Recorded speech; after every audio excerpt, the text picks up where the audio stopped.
Hello aspirants, welcome to Comprehensive Editorial Analysis by IAS by Heart. In this analysis, we are going to look at important articles that have been published from UPSC perspectives. இன்னைக்கு article எல்லாமே ரொம்ப important தான் from UPSC perspectiveல. So without any further delay, let's get into the video.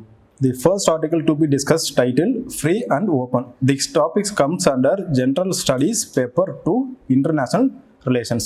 ASEAN's visit is significant for bilateral ties and cooperation on Indo-Pacific and Afghanistan.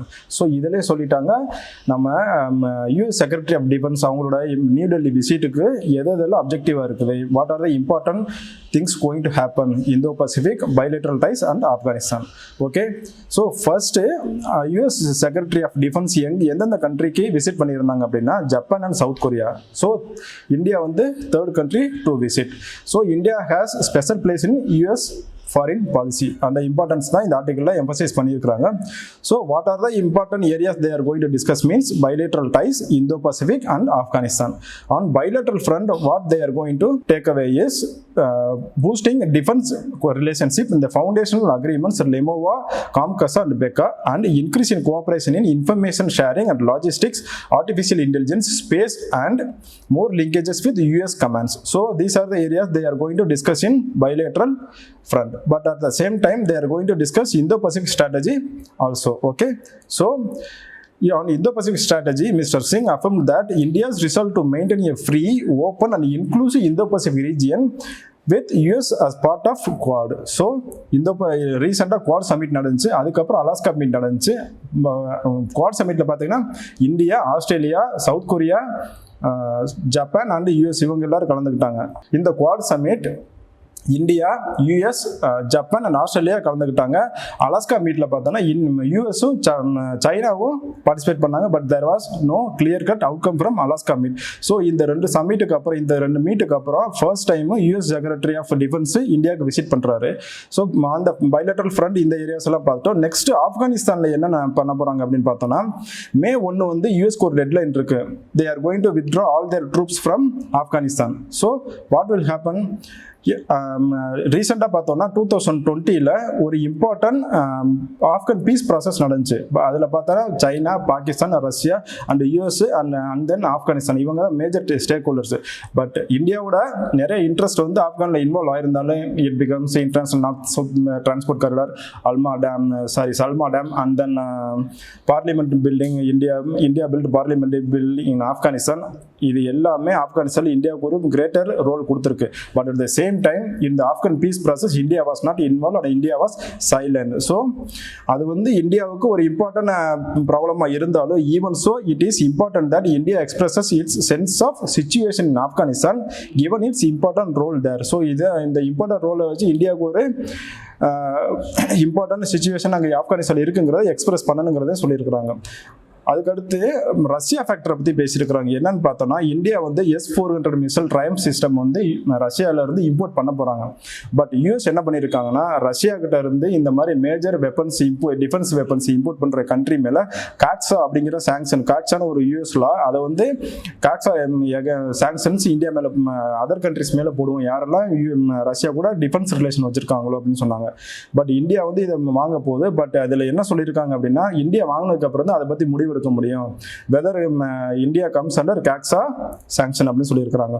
So இது எல்லாத்தையும் வச்சு பார்க்கும்போது சைனாவை டைரெக்டாக அவர் சொல்லாமல், இது வந்து ஒரு எல்ஏசி டிஸ்பியூட், அதாவது லடாக்ல நமக்கும் இந்தியாவுக்கும் சைனாவுக்கும் ஒரு டிஸ்பியூட் போச்சு. அந்த டிஸ்பியூட் வந்து ஒரு பைலேட்டரல் இஷ்யூ தான், இந்தியா யூஎஸ் வந்து டைரெக்டாக இன்வால்வ் ஆகலை அப்படிங்கிற மாதிரி சொல்லியிருக்கிறாங்க. So these are the areas to be discussed very high in the high visit of US Defense Secretary to New Delhi visit. Okay, so after going through all this information in the first article, we are moving to next article. It is titled as The Way Forward. This topic comes under General Studies Paper 2 under International Relation and GS Paper 3, General Studies Paper 3, Internal Security. Okay, Internal Security. So the article talks about recent military coup in Myanmar. So what happened? The military generals toppled the democratically elected government and detained its leaders, and then they issued some prohibitory orders to to people stay in indoor. So but what happened, people came out and they protested on the lines of Gandhian civil disobedience movements. There was a recurrent theme in the international news and Indian newspapers that Myanmar is going through civil disobedience movement on the lines of Gandhian ideas. Okay, so they issued the military generals issued prohibitory orders and they declared a state of emergency and they could quickly consolidate power through force. But என்ன ஆச்சு அப்படின்னா, இதுக்கு முன்னாடி 1980s இருந்து பார்த்தா நிறைய military கூப் வந்து மியான்மரில் நடந்திருக்கு. அப்போல்லாம் பார்த்தோம்னாக்க இவங்க ஃபோர்ஸை யூஸ் பண்ணி ப்ரூட்டல் ஃபோர்ஸை யூஸ் பண்ணி இந்த ப்ரொட்டஸ்ட் எல்லாம் கண்டெயின் பண்ணாங்க, ஈஸியாக அவங்க பவரை வந்து கேப்சர் பண்ண முடிஞ்சு. பட் இப்போ ரீசெண்டாக இருக்க ட்ரெண்ட் என்னன்னு பார்த்தீங்கன்னா, people came out and protested peacefully on the Gandhian lines. So இதனால் என்ன ஆச்சுன்னா, இவங்களுக்கு ஒரு மிலிட்ரி ஜெனரல்ஸ்க்கு வந்து இந்த மிலிட்ரி கூப்புக்கு வந்து ஒரு கன்சாலிடேட் பவர் கிடைக்காதனால என்ன ஆயிடுச்சுனாக்க இன்டர்நேஷனல் ப்ரெஷரும் மவுண்ட் ஆக ஆரம்பிச்சிருச்சு. So faced with strong challenges in their path towards absolute power. This is what we mention in now. The generals responded with brutal force. But what happen, the crisis had its spill over impacts on the border as well. இப்போ இதையே நம்ம Indian பேரலன்ஸில் பேசுகிறோம் அப்படின்னா, நிறைய Myanmar refugees அவங்க பர்சிக்யூஷனுக்கு பயந்துக்கிட்டு Indian பார்டர்ஸ்குள்ளே move பண்ண ஆரம்பிச்சிட்டாங்க. மிசோரம் அந்த எந்தெந்த ஸ்டேட்லாம் மியான்மர் கூட பார்டர் ஷேர் பண்ணுது அந்த ஸ்டேட்டு கூடலாம் உள்ள பார்டருக்குள்ளே என்ட்ராக ஆரம்பிச்சிட்டாங்க. பட் இந்தியா என்ன பண்ணுச்சுன்னா, ஒரு ப்ரொஹிபிட்டட் ஆர்டர் வந்து இஷ்யூ பண்ணுச்சு. ஸோ ஸ்டேட் கவர்மெண்ட் எல்லாம் ப்ரொஹிபிட் பண்ணணும் இந்த இன்டர்னல் மைக்ரன்ஸ் அங்கே மியான்மர்லேருந்து இந்தியாவுக்கு வர்றவங்கள. ஸோ பட் இந்த ஆர்டிகல் என்ன சொல்லியிருக்காங்கன்னா, இந்தியா அதோட ஹியூமானிட்டேரியன் அசிஸ்டன்ஸ் ரீசெண்ட் பாஸ்டில் இந்தியாவோட இமேஜை ஹியூமானிட்டேரியன் அசிஸ்டன்ஸ் ப்ரொவைட் பண்ணக்கூடிய கண்ட்ரின்னு ஒரு இமேஜ் இருக்குது, அதை வந்து ப்ரொடெக்ட் பண்ணணும். ஸோ மியான்மர்ஸை வந்து திருப்பி அனுப்பக்கூடாது, டிபோர்ட் பண்ணக்கூடாது அப்படின்னு சொல்லியிருக்காங்க. ஏன்னா ஆல்ரெடி அவங்க they are facing prosecution in their own land, so they are coming here to stay for a peaceful purposes, but India should protect them, not deport them அப்படிங்கிற சென்ஸ்ல இந்த ஆர்டிகிள் சொல்லியிருக்கிறாங்க. ஸோ இப்போ recent transition என்ன அப்படின்னு பார்த்தீங்கன்னா, in 1988 and 2007 the generals unleashed violence on to quell protest. But ரீசெண்டாக என்ன நடந்துச்சு அப்படின்னா, எல்லாரும் டெக்னாலஜி யூஸ் பண்ண ஆரம்பிச்சிட்டாங்க. Using VPN and encrypted messenger ஆப்ஸை யூஸ் பண்ணி ப்ரொட்டஸ்டிங்கை கேதர் பண்ண ஆரம்பிச்சிட்டாங்க. இதனால் என்ன ஆச்சுனாக்கா, நிறைய பவர் டிஸ்ட்ரிபியூட் நடந்துச்சு. After experiencing limited liberties for 10 years and refugees to recognise junta. இப்போ 2010 தான் ஃபர்ஸ்ட் டைம் மியான்மரில் டெமோக்ரஸி ரீஸ்டோர் பண்ணாங்க. So from 2010 to 2020 for last 1 decade people tasted the fruit of democracy and liberty. But suddenly in 2021 military coup was declared. So what happened, people shouldn't resist this military coup, they came out and protested, and also technology plays its own role in gathering this protest. As protest and violence continue, international pressure is also mounting on generals. In the past, Myanmar's military paid little attention to international opinion or targeted sanction, but this time it is very different. The public remains defiant, so international pressure also seamless in Myanmar coup. So Myanmar generals should without further bloodshed heed the public's demand and end the coup, respect the election results and restore the country's democracy. This is the only way forward. So military கூப் என்ன பண்ணணும்னா, அவங்களோட ப்ரொஹிபிட்டிவ் ஆர்டர்ஸை withdraw பண்ணணும், டெமோக்ரஸியை வந்து restore பண்ணணும், பீப்புளுக்கு வந்து அந்த electoral outcomes electoral ரிசல்ட்டில் வந்து அவங்களுக்கு ட்ரஸ்ட்டை வந்து பில்ட் பண்ணணும். ஸோ இதுதான் ஒரு பீஸ்ஃபுல் டிரான்சிஷனுக்கு வழிவகுக்கும் அந்த மாதிரி சொல்லி இந்த ஆர்டிக்கிளை கம்ப்ளீட் பண்ணியிருக்கிறாங்க. Moving on to next article, Delhi's administration as the tail wagging the dog.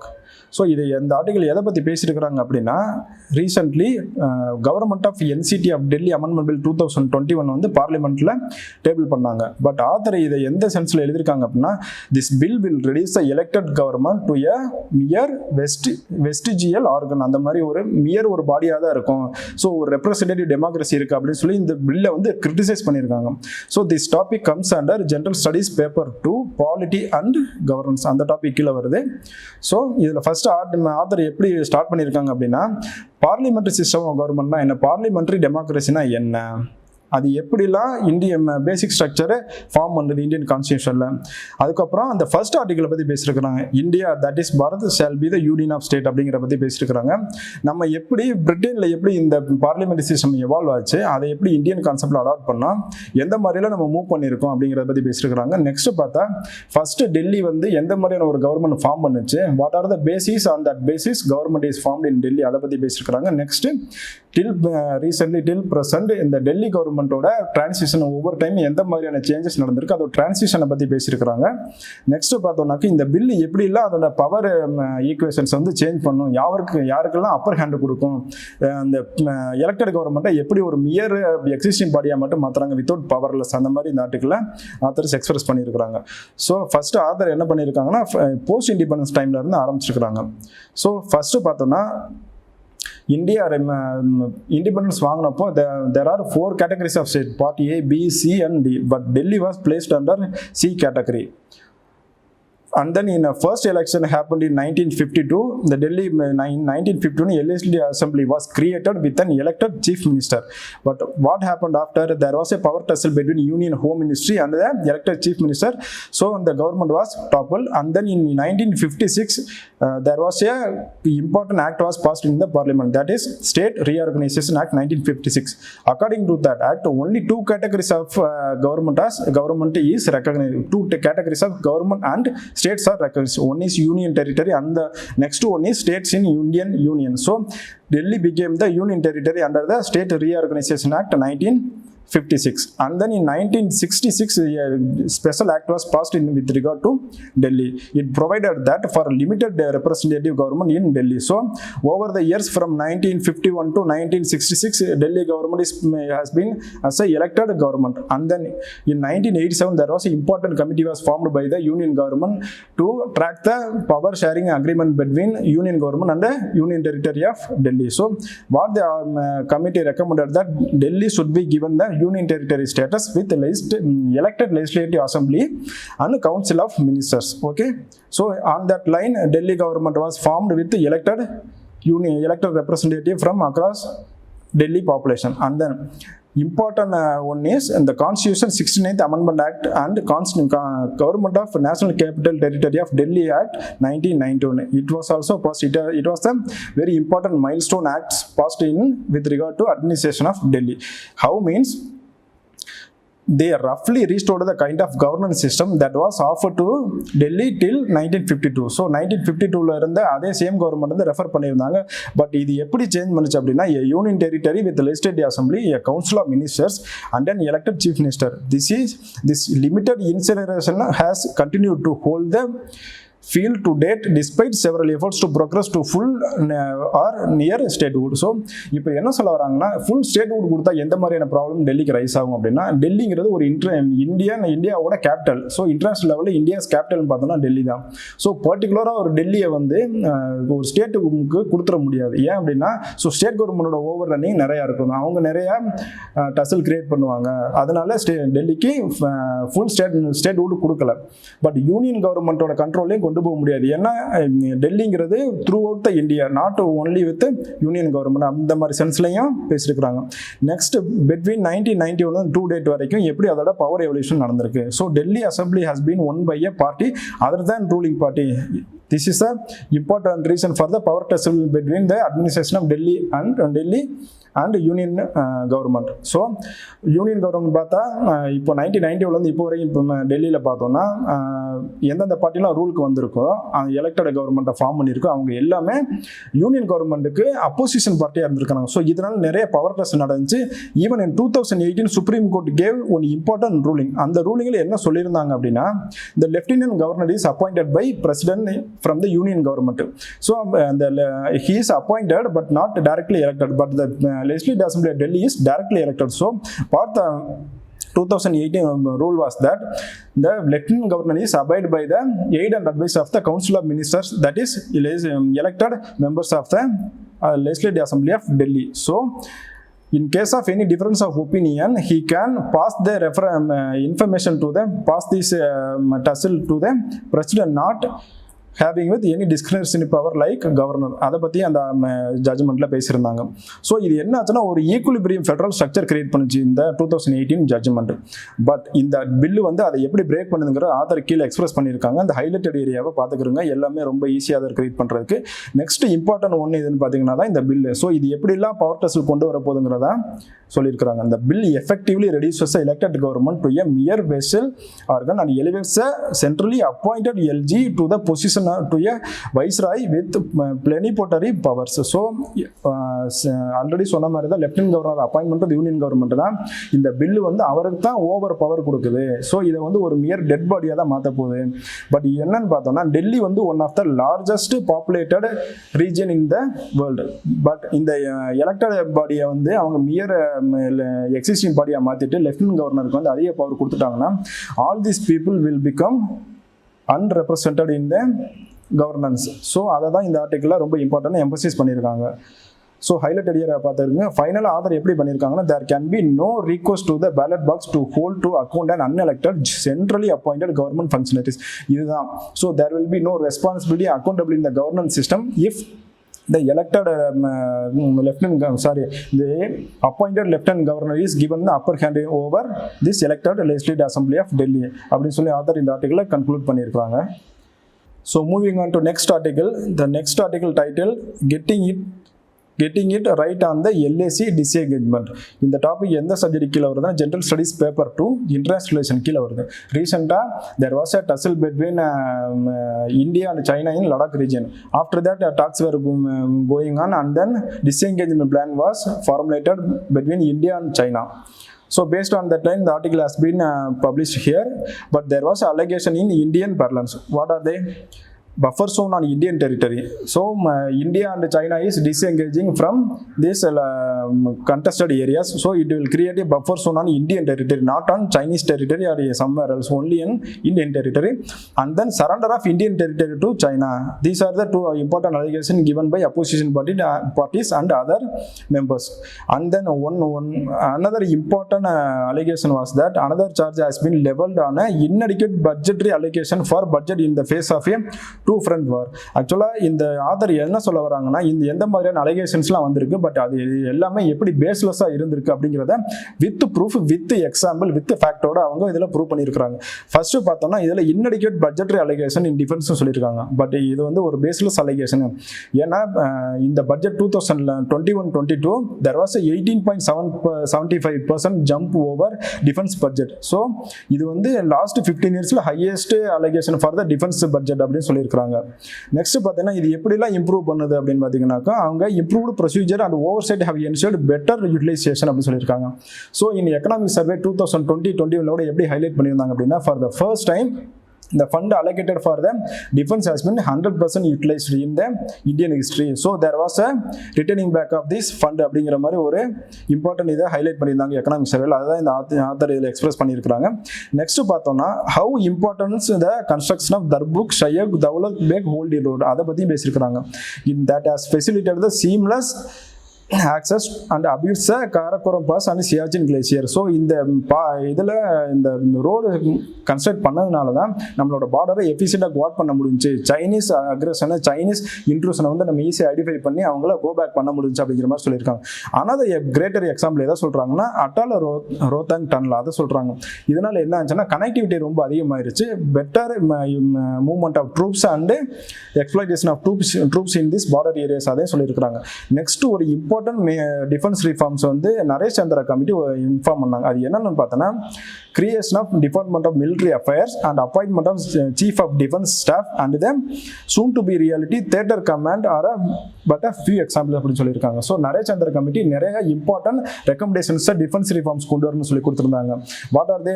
Farming the defence department of military affairs it has been already formed and then appointment of chief defence staff he has also appointed recently and then theatre command 3 theatre command அதே சொல்லியிருந்தாங்க. So India வந்து Andaman and Nicobar and other region north east ரீஜனில் இந்த theatre command வந்து form பண்ணிட்டு இருக்கு. So it will become reality in the near future. So இது எல்லாமே டிஃபென்ஸ் ரிலேட்டடாக கவர்மெண்ட் பண்ணியிருக்கிறது. இது எல்லாமே எந்த மாதிரியான பாசிட்டிவ் அவுட்கம்ஸை கொண்டு வந்திருக்குங்கிறத ஆத்தர் எக்ஸ்பிரஸ் பண்ணியிருக்கிறாங்க. So moving on the areas இந்த பஃபர் zone ஸ்டாண்டர்ட்ஸ் என்னன்னு பார்த்தீங்கன்னா there are a temporary moratoriums and patrolling by both sides will result in a buffer zone entirely in our area is incorrect. அது எப்படின்னு சொல்லியிருக்கிறாங்கன்னா India வந்து நம்ம Indian சைடில் வந்து ministry of external அஃபேர்ஸ்லேருந்து அவங்க எல்லாருமே நல்ல நெகோசியேட்டர்ஸ் இருந்திருக்கிறாங்க. அவங்களோட ஜாபை கமெண்ட் தான் பண்ணணும், பட் நம்ம எல்லாருமே அதை அப்போஸ் பண்ணிட்டு இருக்கிறோம் அப்படிங்கிற மாதிரி சொல்லியிருக்கிறாங்க. இது எப்படிலாம் இது பண்ணணும்னு பார்த்தீங்கன்னா அடுத்த கொலம்போ கான்ஃபரன்ஸ் ப்ரொபோசல் அதை பற்றியும் பேசியிருந்தாங்க. It mooted by 6 non-aligned countries in 1962. Actually, in 1962, there was a great war between China and India. In that war, India was defeated. At that time, the Colombo Conference proposal was mooted by the non-alignment countries in the of 1962. அவங்க என்ன சொல்லியிருந்தாங்கன்னா, India and China கிட்ட greater cooperation வேணும், ரெண்டு பேருமே அவங்க occupied area வந்து vacate பண்ணணும், அந்த மாதிரி ஒரு இம்பார்ட்டன்ட் இதை அதில் அவுட்கம்ஸை கொண்டு வந்திருந்தாங்க. ஸோ அதுக்கப்புறம் பார்த்தீங்கன்னா நெக்ஸ்ட் வரது எல்லாமே நம்ம ஆல்ரெடி இந்த டிஸ்எங்கேஜ்மெண்ட் பிளானில் இதுக்கு முன்னாடி ப்ரீவியஸில் அந்த ஆர்டிக்கிளில் மேடம்னு நம்ம நிறைய டிஸ்கஸ் பண்ணியிருப்பாங்க, அதை பற்றி பேசியிருக்காங்க. பட் ஃபைனலாக ஆத்தர் எப்படி கன்க்ளூட் பண்ணியிருக்காங்கன்னா, bilateral differences are the best negotiated from a position of strength as it has been done at Pangang while maintaining high vigil and striving for positive outcomes elsewhere. இந்த மாதிரி ஒரு important இதை point out பண்ணி author இந்த ஆர்டிக்கிளை complete பண்ணியிருக்கிறாங்க. So moving on to next article, of judges, closed props and the bars omata. இந்த ஆர்டிக்கிளில் author எந்த பேசிஸில் எழுதியிருக்கிறாங்க அப்படின்னா, ரீசெண்டாக இப்போது அடுத்து next chief justice of India யாருன்னு பார்த்தோன்னா mister Ramana, justice NV Ramana. அவர் தான் நெக்ஸ்ட் சீஃப் ஜஸ்டிஸாக வரப்போகிறாரு. பட் அவர் மேலே ஆந்திர பிரதேஷ் சீஃப் மினிஸ்டர் வந்து ஒரு அலிகேஷன் வச்சுருந்தாங்க. ஆல்ரெடி சீஃப் மினிஸ்டருங்கிறதே ஒரு constitutional body. That constitutional body had allegations over the higher judiciary, that is also a constitutional body. So but இதை வந்து ஜுடிஷியரி எந்த அளவுக்கு மிஸ்இன்டர்பிரட்டட் இருக்கிறாங்க, அவங்களோட ஜுடிஷியல் மிஸ்கண்டக்டை எப்படி வந்து என்கொயரி பண்ணாமல் இருக்கிறாங்க, even though if inquired how the citizens of the country is not informed, அதை தான் இதில் பேசியிருக்கிறாங்க. Citizens have to be informed of the outcome of an inquiry to serious allegations against a future CJI. So citizens have the right to be informed. But இதில் வந்து அதை கர்டைல் பண்ணியிருக்கிறாங்க. ஒரு highest constitutional office இப்படி பண்ணியிருக்க வேண்டாம் அப்படிங்கிற மாதிரி ஒரு ஆத்தரை ஒரு எக்ஸ்பிரஷனை கொடுத்துருக்குறாங்க. ஃபர்ஸ்ட் பார்த்தீங்கன்னா 2020 October 6 Andhra Pradesh chief minister வந்து CJI SA பாப்டி கிட்ட ஒரு அலிகேஷன் ஒரு லெட்டர் அனுப்பியிருந்தார். அந்த இதில் என்ன சொல்லியிருந்தாங்கன்னா, ரமணா வந்து ஆந்திர பிரதேஷ் ஹைகோர்ட்டில் நிறைய கேசஸ் அலிகேட் பண்ணுற இதில் பெஞ்சஸில் வந்து இன்டர்ஃபியர் ஆகுறாரு. ஸோ ஜஸ்டிஸை என்ஷூர் பண்ண விட மாட்டேங்கிறாரு, அவர் வந்து அப்போசிஷனுக்கு வந்து ஃபேவரபுளாக இருக்காருங்கிற மாதிரி ஒரு அலிகேஷனை ஜஸ்டிஸ் CJI பாப்டி கிட்ட வந்து ஒரு லெட்டர் சப்மிட் பண்ணியிருந்தாங்க. பட் அதை பற்றி இது வரைக்கும் எந்த ஒரு அவுட்கமும் கிளியர் கட் அவுட்கம் வந்த மாதிரி தெரியல. ஒருவேளை என்கொயரி நடந்திருந்தாலும் இந்த citizens of the country are not informed அப்படிங்கிற மாதிரியும் சொல்லியிருக்கிறாங்க. So the higher judiciary should ensure these values in the free democracy அப்படின்னு ஆத்தர் இன்ஃபார்ம் பண்ணுறாங்க. நெக்ஸ்ட் பார்த்தீங்கன்னா, இந்த given the high constitutional officers embroiled in the controversy, the allegations at a minimum deserves a thorough, expeditious and transparent inquiry. So ஒரு highest constitutional ஆஃபீஸில் இந்த மாதிரி ஒரு situation inquiry situation வரும்போது at least it should be thorough, expeditious and transparent inquiry வேணும் அப்படின்னு சொல்லியிருக்கிறாங்க. அதுக்கப்புறம் அந்த ஜஸ்டிஸ் அவங்க இம்பார்ட்டன்ட் ஜட்ஜஸ் எல்லாம் எப்படிலாம் ட்ரான்ஸ்ஃபர் பண்ணாங்க ஆந்திர பிரதேஷ் ஹைகோர்ட்டில் இருந்து ஒரு சின்ன ஹைகோர்ட்டுக்கெலாம் எப்படி சிக்கிம் அந்த மாதிரி ஏரியாவுக்குலாம் எப்படி ட்ரான்ஸ்ஃபர் பண்ணாங்க, அதில் எப்படி இவங்க மிஸ்கான்டாக்ட் நடந்திருக்குங்கிறதையும் சொல்லியிருக்கிறாங்க. ஸோ இந்த ஓவர் த எபிசோடில் வந்து 2 இம்பார்ட்டன்ட் அவுட்கம் எடுக்க முடியும். ஒன்று என்னன்னு பார்த்தீங்கன்னா, சீஃப் மினிஸ்டரோட அலிகேஷன் வந்து பேஸ்லெஸ்ஸாக இருக்கணும். அப்படி இல்லை அப்படின்னா அதில் இவங்க வந்து மிஸ்கான்டாக்ட் நடந்திருக்கணும். ஸோ இந்த 2 பேலன்ஸ்லையும் எப்படி வந்து அதோட அவுட்கம்மை நம்ம என்ஷூர் பண்ணணும் அப்படின்னு சொல்லியிருக்காங்கன்னா, if these allegations are baseless then the chief minister of Andhra Pradesh will face criminal contempt of court proceedings. But at the same time if these misconducts are proved then there will be a procedure for the removal of these judges. So these are the principles that should be followed. One is in the allegation should be proved that it is baseless, or this, if it is proved in this these judges are misconducted, then they should be removed through these parliamentary procedures. அதை பற்றியும் பேசியிருக்கிறாங்க. So what the Indian citizens should be empowered is, as a matter of right, ought to be informed of the outcome of an inquiry given the institutions the authorities involved will before Justice K. Ramana takes off the offices CJI. Because இவர் already ஒரு judicial misconduct பண்ணியிருக்காருன்னு அவர் வந்து CJI உட்காரும்போது பீப்புளோட trust வந்து ஜுடிஷியரியில் erode ஆக ஆரம்பிச்சிடும் அப்படிங்கிறத சொல்லியிருக்கிறாங்க. Yet the Supreme Court that repeatedly proclaims its commitment to preserving public trust in the judiciary appears to be moving at a glacial pace. So judiciary என்னதான் பீப்புளோட ட்ரஸ்ட் என்ஷூர் பண்ணுறதுக்கு நாங்கள் எல்லாம் பண்ணுறோம் அப்படின்னு சொன்னாலும் இந்த மாதிரி மூவ்ஸ் வந்து அது ஒரு கிளேசியல் பேஸாக தான் இருக்குது, பப்ளிக்கு ஒரு ட்ரஸ்ட் கிரியேட் பண்ணுற மாதிரி இல்லைன்னு சொல்லி அதர் இந்த ஆர்டிக்கிளை கன்க்ளூட் பண்ணியிருக்கிறாங்க. So moving on to next article, the article is titled No Rights Despite Reforms. இந்த டாபிக் எந்த சப்ஜெக்டில் வருதுன்னா general studies paper 2 international relations கீழே வருது. ரீசெண்டாக கத்தார் வந்து நிறைய லேபர் ரிஃபார்ம்ஸ் எடுத்தாங்க. பட் இந்த லேபர் ரிஃபார்ம்ஸ் எப்படி ஸ்கியூட் அண்ட் நேரோடாக இருக்குது towards a particular business community and how it erodes the rights and values of migrant workers, அதை பற்றி இதில் பேசியிருக்கிறாங்க. ஸோ அந்த labour law reforms being celebrated in Qatar fall short of upholding the basic rights of migrant workers. How means Gulf Cooperation Council. So you should be very clear about Gulf Cooperation Council. There was a question in the year 2016 about the members of Gulf Cooperation Council. So not one of the 6 Gulf Cooperation Council states can cater into their labor market needs domestically. How? Because இப்போ பார்த்தோம்னா கத்தாரில் பொதுவாக west Asian கண்ட்ரீஸில் இந்த fertility rate is decreasing alarming. So அவங்க என்ன பண்ண போகிறாங்க அப்படின்னா அவங்களோட economic development, economic growth and production எல்லாமே மைக்ரண்ட் லேபர்ஸை நம்பி தான் இருக்குது. எப்படின்னு பாருங்க.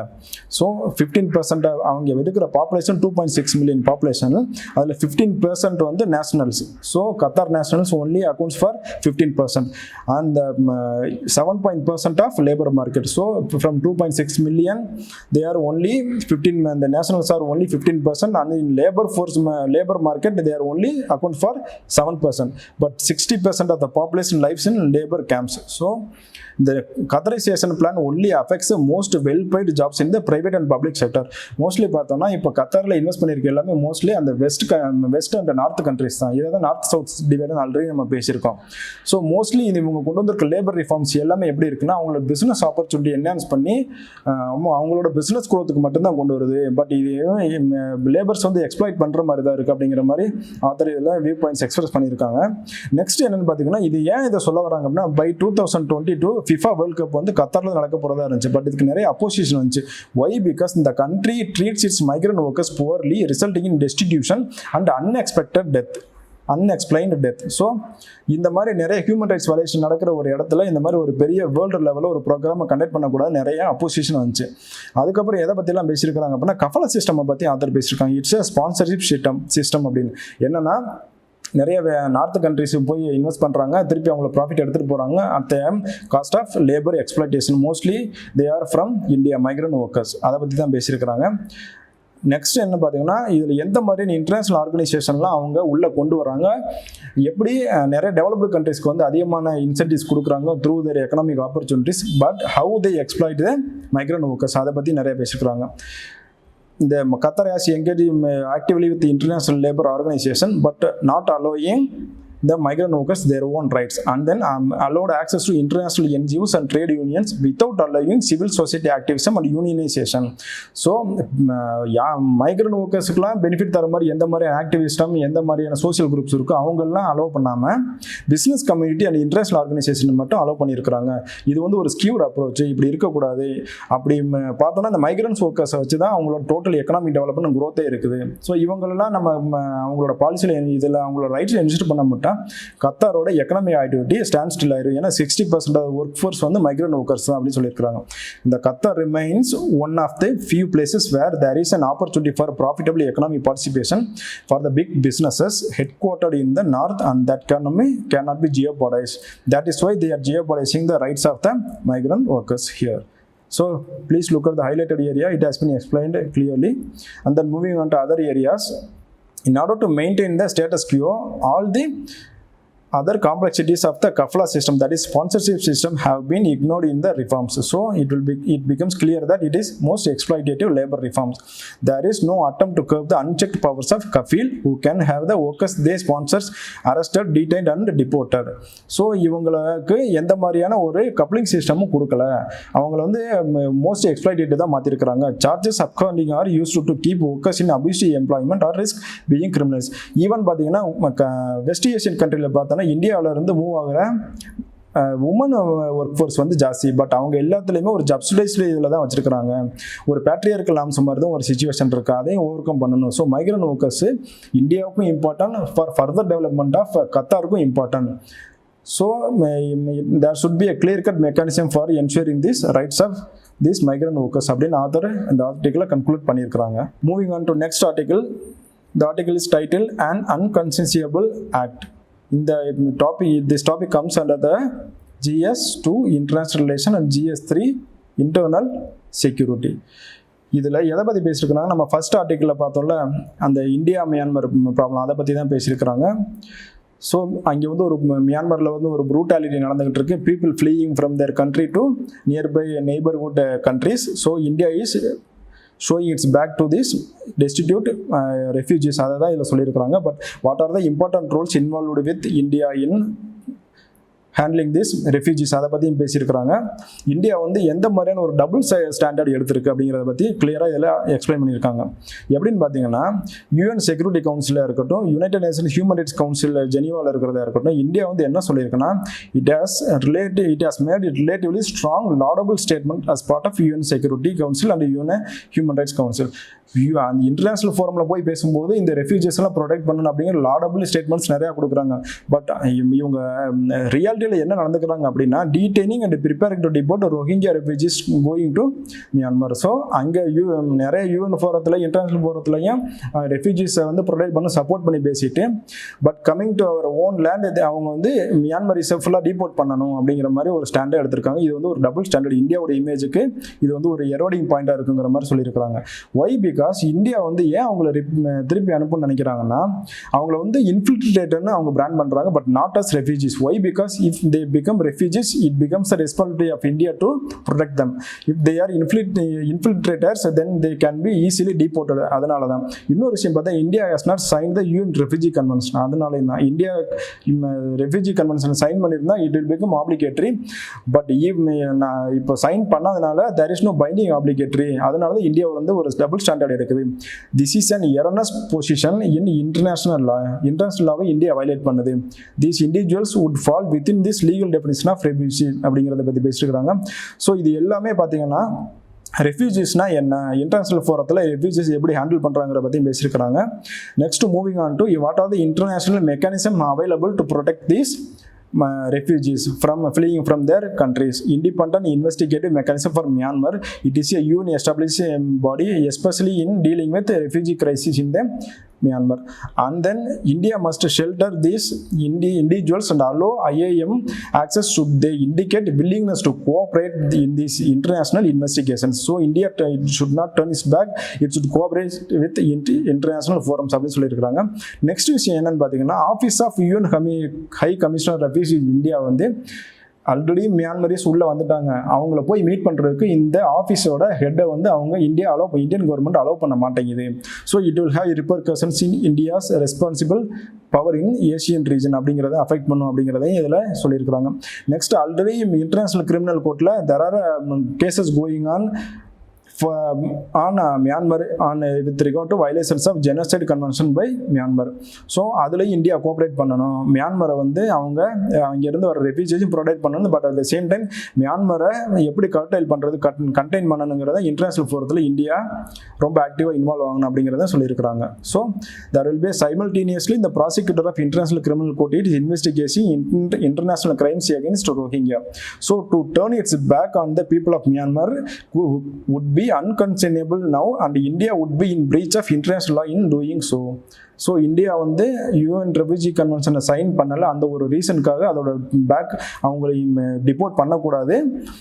மியான்மரில் இருக்கிற மிலிட்ரி கூப்பையும் கண்டெயின் பண்ணணும் through international mechanism and forums. But at the same time India should also ensure the welfare of refugees coming from Myanmar அப்படின்னு சொல்லி இதில் கன்க்ளூட் பண்ணியிருக்கிறாங்க.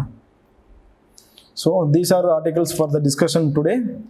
Stay tuned for the upcoming videos. Thank you.